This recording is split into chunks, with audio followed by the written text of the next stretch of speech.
अपने अंदर के जिन के बारे में जानने की कोशिश करें।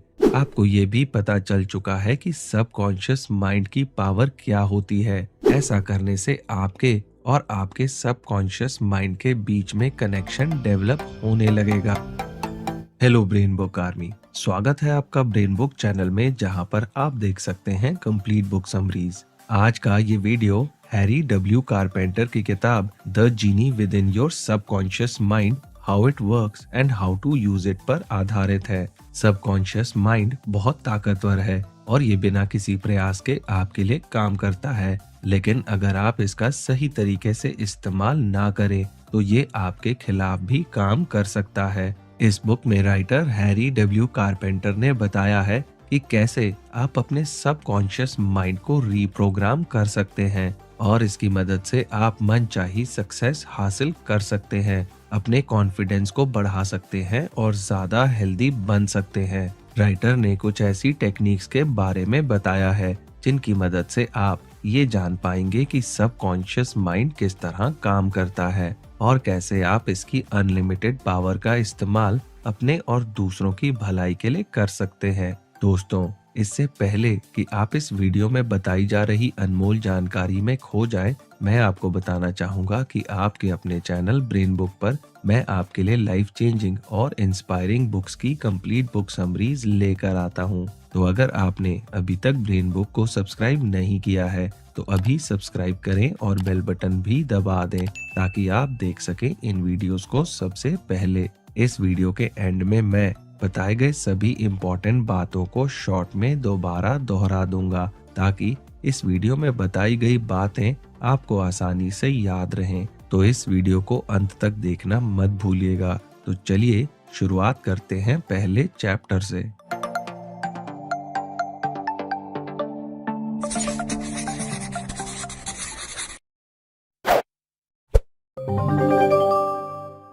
चैप्टर 1, योर जीनी।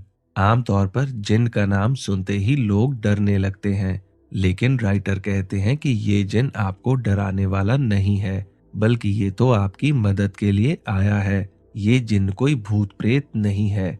फिर आखिर ये जिन है कौन? राइटर कहते हैं कि ये जिन आपका खुद का सबकॉन्शियस माइंड है। आपको पता होना चाहिए कि आपके सबकॉन्शियस माइंड की ताकत आपकी सोच से भी परे है। कई रिसर्च जर्नल्स ने ये दावा किया है कि ज्यादातर लोग अपनी पूरी लाइफ में केवल 10% ही सबकॉन्शियस माइंड का इस्तेमाल कर पाते हैं। इस चैप्टर के खत्म होने के बाद इस बात पर ध्यान दें कि आप अपने सबकॉन्शियस माइंड का कितना इस्तेमाल करते हैं, लेकिन उससे पहले आपको पता होना चाहिए कि कॉन्शियस और सबकॉन्शियस में क्या अंतर होता है। आसान शब्दों में कहें तो दिमाग का वो हिस्सा जिसके बारे में आपको पता होता है उसे कॉन्शियस माइंड कहते हैं। इसके अलावा दिमाग के जिस हिस्से के बारे में आपको अंदाजा भी नहीं होता उसे सबकॉन्शियस माइंड कहते हैं। इसी के साथ राइटर कहते हैं कि एक और बात जो हमें पता होनी चाहिए वो ये है कि दिमाग हम दो तरीके से समझ सकते हैं। पहला हिस्सा ब्रेन है जो कि काफी कॉमन है, दूसरा हिस्सा माइंड है। इसकी उपयोगिता ब्रेन से अधिक होती है। इसी से किसी भी इंसान के अंदर क्रिएटिविटी का भी जन्म होता है।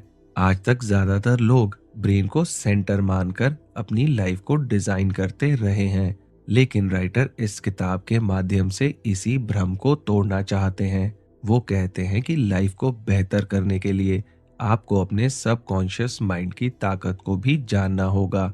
इस किताब का मुख्य उद्देश्य ही ये है कि आप कुछ सिंपल स्टेप्स की मदद से अपने अंदर के जिन के बारे में जानने की कोशिश करें।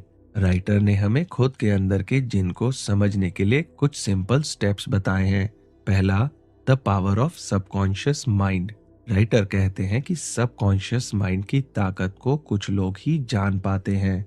वो सलाह देते हैं कि आपका कॉन्शियस माइंड आपके लिए लिमिट तय करता है, लेकिन जब आप खुद को इस तय की गई लिमिट से बाहर निकालते हैं तब वहां सबकॉन्शियस माइंड का रोल आता है। एग्जाम्पल के तौर पर आज से 50 साल पहले 4 मिनट के अंदर 1 मील तक इंसान नहीं दौड़ पाता था, लेकिन फिर साल 1954 में बेनिस्टर ने उस रिकॉर्ड को तोड़ दिया। उन्होंने एक इंटरव्यू में कहा कि ये रिकॉर्ड सबकॉन्शियस माइंड को काबू करने के बाद ही हासिल हुआ है। इस रिकॉर्ड के बनने के बाद से ही कई लोगों ने इस रिकॉर्ड को तोड़ दिया। दूसरा, स्टेट ऑफ माइंड। राइटर खुद के अंदर के जिन को पहचानने के लिए दूसरा simple step state of mind को बताते हैं। राइटर कहते हैं कि अगर इंसान चाहे तो खुद के दिमाग को जीतकर दुनिया पर जीत हासिल कर सकता है। सबकॉन्शियस माइंड की पावर को एक्टिवेट करने के लिए आपको अपने स्टेट ऑफ माइंड यानी नजरिए में थोड़ा सा बदलाव लाना होगा। इसके अलावा आपको अपने अंदर 3 चीजों को डेवलप करना होगा। वो है डिजायर, एक्सपेक्टेशन और confidence. Chapter 2, differences between the subconscious mind and conscious mind. अगर आप सबकॉन्शियस माइंड का अच्छे तरीके से यूज करना चाहते हैं तो सबसे जरूरी है कि आप पहले इसे समझ लें। उसे समझने के लिए जरूरी है कि आप कॉन्शियस माइंड और सबकॉन्शियस माइंड के बीच का अंतर भी जान लें। राइटर कहते हैं कि हम में से ज्यादातर लोगों को राइट ब्रेन और लेफ्ट ब्रेन कॉन्सेप्ट के बारे में पता रहता है, लेकिन हम यहाँ इस कॉन्सेप्ट के बारे में बात नहीं करने वाले हैं। हम न्यूरोसाइंटिस्ट डॉक्टर पॉल मैकलियन के ट्रायून मॉडल के बारे में बात करेंगे और इसी मॉडल के हिसाब से सबकॉन्शियस और कॉन्शियस माइंड के बीच के अंतर को भी जानेंगे। पहला, साइज। साइज के हिसाब से आपको बता दें कि कुल ब्रेन का 92% हिस्सा सबकॉन्शियस माइंड का होता है। वहीं जिस दिमाग के बारे में हम जानते हैं उसका हिस्सा मात्र 8% ही होता है। आप सोचिए कि आपको सबकॉन्शियस माइंड के बारे में जानना कितना जरूरी है। दूसरा, साइट। बाहरी दुनिया में जो कुछ हम अपनी आंखों से देखते हैं वो सबकॉन्शियस माइंड से रिलेटेड होता है, लेकिन सबकॉन्शियस माइंड ऐसी चीज है जिसे देखा नहीं जा सकता बल्कि सिर्फ महसूस किया जा सकता है। तीसरा, कम्युनिकेशन। कॉन्शियस माइंड शब्दों से कम्युनिकेट करता है। इसके लिए बड़ी वोकैबुलरी या शब्दकोश जरूरी होता है, लेकिन सबकॉन्शियस माइंड का शब्दकोश लिमिटेड रहता है। दिमाग के इस हिस्से का शब्दों से कुछ खास लेना देना नहीं होता है। चौथा, फंक्शंस। राइटर कहते हैं कि कॉन्शियस माइंड शरीर के नॉर्मल फंक्शंस को कंट्रोल करता है। जैसे कि अगर किसी को अपने हाथों को हिलाना है तो ये कॉन्शियस एक्शन कहलाएगा। सबसे जरूरी बात यह है कि कॉन्शियस माइंड एक समय में बस एक ही काम कर सकता है, बल्कि सबकॉन्शियस माइंड एक समय में कई सारी चीजों को कंट्रोल करता है। जैसे कि ये आपकी ब्रीदिंग, हार्ट बीट और मेमोरी जैसी कई चीजों को कंट्रोल करता है। Chapter 3, your super bio computer. अब तक आपको दिमाग के दोनों हिस्सों के बारे में जानकारी हो गई है। आपको ये भी पता चल चुका है कि सबकॉन्शियस माइंड की पावर क्या होती है। इसके बाद राइटर हमें अपने सुपर बायो कंप्यूटर के बारे में बताते हैं। वो कहते हैं कि आजकल पर्सनल कंप्यूटर रखना आम सी बात हो गई है, लेकिन आपको ये पता होना चाहिए कि आपका सबकॉन्शियस माइंड किसी भी कंप्यूटर से बेहतर है। ये दावा ऐसे ही नहीं किया जा रहा, बल्कि ये कई रिसर्च जर्नल में पब्लिश भी हो चुका है। अब हम थोड़ी बारीकी से अपने personal subconscious super bio computer को जानने की कोशिश करते हैं। पहला, डेटा स्टोरेज। कॉन्शियस माइंड की स्टोरेज क्षमता बहुत लिमिटेड होती है। रिसर्च तो ये भी बताती है कि ज्यादातर लोग एक समय में केवल 7 अंक तक ही याद रख सकते हैं। यही वजह है कि कई लोग ऐसा सोचने लगते हैं कि उनकी याददाश्त कमजोर हो गई है। लेकिन राइटर कहते हैं कि आपके दिमाग में याद करने की इतनी ज्यादा शक्ति है जितनी आप सोच भी नहीं सकते। बस आपको अपने सबकॉन्शियस माइंड का यूज करना है। आपको पता होना चाहिए कि आपका सबकॉन्शियस माइंड 24 घंटे काम करता है, ये कभी भी सोता नहीं है। राइटर एग्जाम्पल के तौर पर सैन फ्रांसिस्को के एक सर्जन की कहानी बताते हैं। सर्जन ने एक इंटरव्यू में दावा किया था कि उसके पेशेंट्स सर्जरी के दौरान एनेस्थीसिया लगने के बाद भी उनकी बातें सुना करते थे।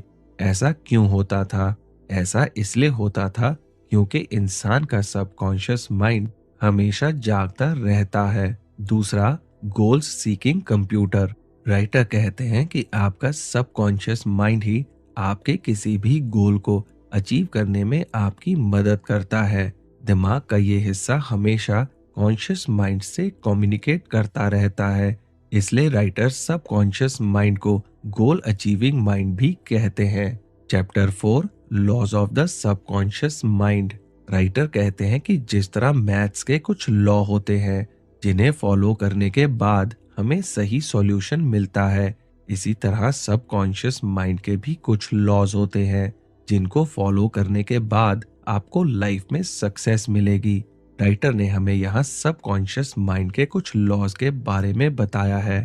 पहला, रेपिटेशन रेपिटेशन रेपिटेशन। पहला लॉ यही है कि सबकॉन्शियस माइंड में किसी भी इंफॉर्मेशन को डालने के लिए उसे कई बार रिपीट करना होता है। आपको खुद के अंदर किसी भी नई आदत को डालने के लिए अपने सबकॉन्शियस माइंड को कई बार समझाना पड़ेगा। ऐसा करने से आप दिमाग के इस हिस्से पर कंट्रोल कर सकते हैं। दूसरा, इमोशन। इमोशन यानी भावनाओं को ही सबकॉन्शियस माइंड की ताकत के रूप में जाना जाता है। अगर आपको दिमाग के इस हिस्से को कंट्रोल करना है तो फिर किसी भी इंफॉर्मेशन के साथ इमोशन को जोड़ने की कोशिश करें। तीसरा, प्रेजेंट टेंस। सबकॉन्शियस माइंड ना ही पास्ट में रहता है और ना ही फ्यूचर में। ये माइंड केवल और केवल प्रेजेंट में रहता है। इसलिए दिमाग के इस हिस्से को जीतने के लिए आपको इस लॉ को याद रखना ही होगा। चौथा, one dominant concept. Subconscious mind का ये एक इम्पॉर्टेंट लॉ है। दिमाग का ये हिस्सा एक समय में एक ही कॉन्सेप्ट के ऊपर काम करता है। पांचवा, एक्सपेक्टेशन। जैसे कि आपने पिछले चैप्टर में जाना कि सबकॉन्शियस माइंड एक गोल सीकिंग कंप्यूटर की तरह काम करता है। चाहे आपका गोल जो भी हो, ये उसे अचीव करने में आपकी मदद करता है। इसलिए राइटर कहते हैं कि सबकॉन्शियस माइंड का रोल किसी भी गोल को अचीव करने में बहुत ज्यादा होता है। यही कारण है कि सक्सेसफुल होने वाले लोगों की लाइफ में सबकॉन्शियस माइंड की भूमिका भी बहुत अहम होती है। Chapter 5, communicating with your subconscious mind. Writer के अनुसार लाइफ में प्रॉब्लम की शुरुआत ही तब होती है जब इंसान सबकॉन्शियस माइंड के साथ कम्युनिकेट करना बंद कर देता है। चलिए सबकॉन्शियस माइंड से कम्युनिकेट करने की कुछ टेक्निक्स के बारे में जान लेते हैं। पहला, इंटरनल कॉन्वर्सेशन। इंटरनल कॉन्वर्सेशन ही सबकॉन्शियस माइंड से कम्युनिकेट करने की पहली टेक्निक है। अच्छी बात यह है कि आप इस टेक्निक का इस्तेमाल हर रोज कर सकते हैं, लेकिन इसमें एक दिक्कत है। वो ये है कि वैसे तो इंसान अपने दिमाग से अधिकतर बात करता रहता है, लेकिन ज्यादातर समय वो बातचीत कॉन्शियस माइंड से होती है। उस बातचीत को राइटर फिजूल यानी मंकी टॉक कहते हैं। इसलिए राइटर सुझाव देते हैं कि आपको अपने सबकॉन्शियस माइंड से ही बात करने की कोशिश करनी चाहिए। दूसरा, क्वेश्चन। सवाल करने की आदत अच्छी होती है। इसकी मदद से ही आप खुद के सबकॉन्शियस माइंड से बातचीत कर सकते हैं। अपने सबकॉन्शियस माइंड से सवाल करें। ऐसा करने से आपके और आपके सबकॉन्शियस माइंड के बीच में कनेक्शन डेवलप होने लगेगा। तीसरा, ड्रीमिंग। जैसे कि आप जानते हैं कि सबकॉन्शियस माइंड हमेशा काम करता रहता है, वो कभी नहीं सोता। तो फिर जब भी आप सोने जाएं तो अपने सबकॉन्शियस माइंड को काम देकर जाएं। उसे किस आइडिया के ऊपर काम करना है, ऐसा करने से भी आपका और आपके सबकॉन्शियस माइंड का कनेक्शन बेहतर होगा। Chapter 6, methods of using your subconscious mind, part 1। Subconscious mind को जानने के सफर में अब तक हमने उससे कम्युनिकेट करना सीख लिया है। अब समय आ गया है कि हम उसे यूज करना भी सीख सकें। उसके लिए हमें कुछ मेथड्स के बारे में जानना होगा, जिसके पहले हिस्से की शुरुआत हम इस चैप्टर से करेंगे। Positive attitude. आपको याद रखना होगा कि सबकॉन्शियस माइंड को आप अपने एटीट्यूड के मदद से ही जीत सकते हैं। इसलिए आपको कोशिश करनी चाहिए कि आप किसी भी सिचुएशन को पॉजिटिव एटीट्यूड के साथ ही डील करें। अपने एटीट्यूड से फेल होने के डर को बाहर निकाल कर फेंक दें। ऐसा करने से आपका सबकॉन्शियस माइंड एक्टिवेट हो जाएगा। Activate your subconscious mind. अपने सबकॉन्शियस माइंड को एक्टिवेट करने के लिए इमोशंस और मेंटल इमेजेस का इस्तेमाल करें। सफलता पाने के लिए आपको अपने सबकॉन्शियस माइंड की तरफ एफर्ट करना होगा। Give the job to your genie. कोई भी चीज बिना किसी काम के खराब हो जाती है, इसलिए बहुत जरूरी है कि आप अपने अंदर के जिन यानी सबकॉन्शियस माइंड को भी काम में लगा दें। इसके लिए आपको सबकॉन्शियस माइंड को रात में सोते समय ही टास्क देने हैं। वो टास्क किसी भी आइडियाज के ऊपर हो सकते हैं। सिर्फ और सिर्फ इस मेथड से ही आपकी क्रिएटिविटी बहुत ज्यादा बढ़ जाएगी। Use imagination and repetition. Writer कहते हैं कि लाइफ में सफल होने के लिए इमेजिनेशन पावर का अच्छा होना बहुत जरूरी है। इसी तरह जब तक किसी काम में सफल ना हो जाएं, तब तक उसे रिपीट करते रहें। Update your goals. Negative thinking को पॉजिटिव थिंकिंग से बदलने की कोशिश कीजिए। अपने गोल के बारे में अंदर के जिन को अपडेट करते रहिए।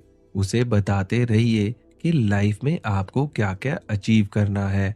Monitor your thoughts. जैसे कि आपको मालूम है कि subconscious mind goal seeking computer है, इसलिए इस कंप्यूटर से सही डेटा यानी विचार का जाना बहुत जरूरी है। इसके लिए पॉजिटिव वाइब्स के आसपास रहिए और अपने दिमाग में पॉजिटिव थिंकिंग को बढ़ाने की कोशिश करिए। Chapter 7 methods of using your subconscious mind part 2 turn on your Joy centre. Writer यहाँ सवाल कर रहे हैं कि क्या आप हमेशा खुश रहना चाहते हैं? अगर हाँ, तो इसके लिए आपको खुद के जॉय सेंटर को ऑन करना होगा। यहाँ किसी बटन की बात नहीं हो रही है, बल्कि ये एक तरह का मेथड है जिसकी मदद से सबकॉन्शियस माइंड का यूज किया जा सकता है। इस मेथड को राइटर एक कहानी के माध्यम से इस चैप्टर में समझाना चाहते हैं। कहानी करीब 50 साल पहले की है और न्यूरोलॉजिस्ट डॉक्टर रॉबर्ट हीथ के एक एक्सपेरिमेंट की है। उनका एक पेशेंट हुआ करता था जो कि सीवियर डिप्रेशन का मरीज था। वो कभी भी खुश नहीं रह पाता था। कॉमेडी शो या पंच लाइंस के ऊपर भी उसे हंसी नहीं आया करती थी। इंसानी दिमाग में एक जगह होती है जिसे सेप्टम पेलुसिडम कहते हैं। इसी जगह सेंसेशन ना होने की वजह से उसकी वो हालत हुई थी। डॉक्टर ने उसके ऊपर एक एक्सपेरिमेंट किया। उन्होंने उस जगह से एक वायर को अटैच करके बाहर एक एनर्जी बटन से अटैच कर दिया था। जब भी बटन को ऑन किया जाता था, उसका मूड बहुत अच्छा हो जाता था। बटन ऑन करने की वजह से उसके दिमाग के सेप्टम पेलुसिडियम में सेंसेशन होती थी। लेकिन इस इलाज में एक दिक्कत थी। वो ये थी कि दिमाग से अटैच की गई वायर कभी भी टूट सकती थी। इसका मतलब ये हुआ कि ये इलाज परमानेंट नहीं था। इसके बाद इसी आइडिया के ऊपर कई फार्मा कंपनियों ने दवाइयां बनाई, लेकिन उन दवाइयों का साइड इफेक्ट्स बहुत ज्यादा था। लेकिन राइटर कहते हैं कि आप बिना किसी साइड इफेक्ट्स के अपने माइंड के सेप्टम पेलुसिडम को कंट्रोल कर सकते हैं। सबसे जरूरी सवाल है कि सेप्टम होता कहाँ है? इसका जवाब है कि ये आपकी तीसरी आंख यानी दोनों आंखों के बीच में होता है। इससे आप अपने मूड को बेहतर से बेहतर बना सकते हैं। इसके लिए बस आपको खुद के सबकॉन्शियस माइंड से कम्युनिकेट करने की जरूरत है। इसको एक्टिवेट करने के लिए सबसे पहले रिलैक्स हो जाएं। इस स्थिति को अल्फा स्टेट कहते हैं। अल्फा स्टेट में ही खुद के सबकॉन्शियस माइंड से मन ही मन बार बार कहें कि आपको सेप्टम को एक्टिवेट करना है और मूड को अच्छा करना है। आपका सबकॉन्शियस माइंड जानता है कि दिमाग में ये हिस्सा कहाँ है। बार बार उसे कहने से वो आपके मूड को बेहतर कर देगा। आपको बस पॉजिटिव और कॉन्फिडेंट रहने की कोशिश करनी है। Guided imagery. गाइडेड इमेजरी बहुत ही पावरफुल टूल है। इसका इस्तेमाल आप किसी भी चीज को हासिल करने में कर सकते हैं, चाहे वो स्कूल में अच्छे ग्रेड्स लाना हो, चाहे किसी बीमारी को ठीक करना हो या किसी गोल को अचीव करना हो। गाइडेड इमेजरी या विजुअलाइजेशन का इस्तेमाल हमेशा से अलग अलग फील्ड और प्रोफेशन के लोग करते आए हैं। जैसे कि ज्यादातर सफल खिलाड़ियों और ओलंपिक प्लेयर्स ने ये बात मानी है कि किसी भी परफॉर्मेंस से पहले वो हमेशा विजुअलाइजेशन टेक्निक का इस्तेमाल करते हैं। विजुअलाइजेशन की टेक्निक का इस्तेमाल करने के लिए सबसे पहले किसी शांत जगह पर बैठ जाएं और अपनी आंखें बंद कर लें। इसके बाद आप अपनी लाइफ में जो भी चाहते हैं उसके बारे में कल्पना करें। ऐसा सोचें कि आप जो भी चाहते हैं वो आपको अभी मिल चुका है। मन ही मन कल्पना करें कि अपने मनचाहे गोल को अचीव करने के बाद आपकी लाइफ कैसी होगी और आपकी लाइफ में क्या-क्या बदलाव आएंगे। इस टेक्निक का इस्तेमाल करते वक्त आप अपने मन से हर तरह के शक और डाउट को बाहर निकाल दें, वरना इस टेक्निक की पावर बहुत कम हो जाएगी। Chapter 8 methods of using your subconscious mind part 3। लेखक का मानना है कि सबकॉन्शियस माइंड को इस्तेमाल करते हुए इंसान अपने जीवन में कुछ भी पा सकता है। इसलिए राइटर ने दिमाग के इस हिस्से को यूज करने के लिए कुछ क्लासिक मेथड्स के बारे में बताया है। राइटर ये दावा नहीं करते कि इस तरीके के बारे में आपको पता नहीं होगा। वो बस ये कहते हैं कि आप इस तरीके के बारे में भूल चुके हैं, इसलिए अब वक्त आ चुका है कि आप इस भूले हुए तरीके को समझने की कोशिश करें। Right affirmations. सबकॉन्शियस माइंड में कोई भी नई इंफॉर्मेशन डालने से पहले उसे लिखने की आदत डालें। इसकी मदद से आपका सबकॉन्शियस माइंड पहले से तैयार हो जाता है कि उसके पास कौन सा काम आने वाला है। वर्डिंग्स।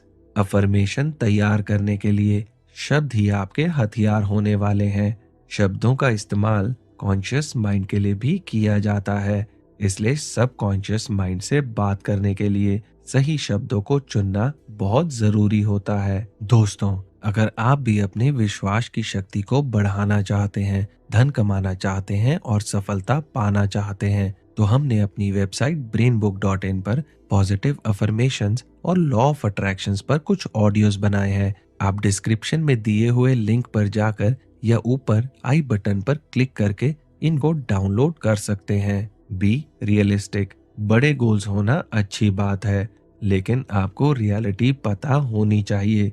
उसी के हिसाब से गोल्स बनाएं और उन गोल्स के बारे में सबकॉन्शियस माइंड को बताएं।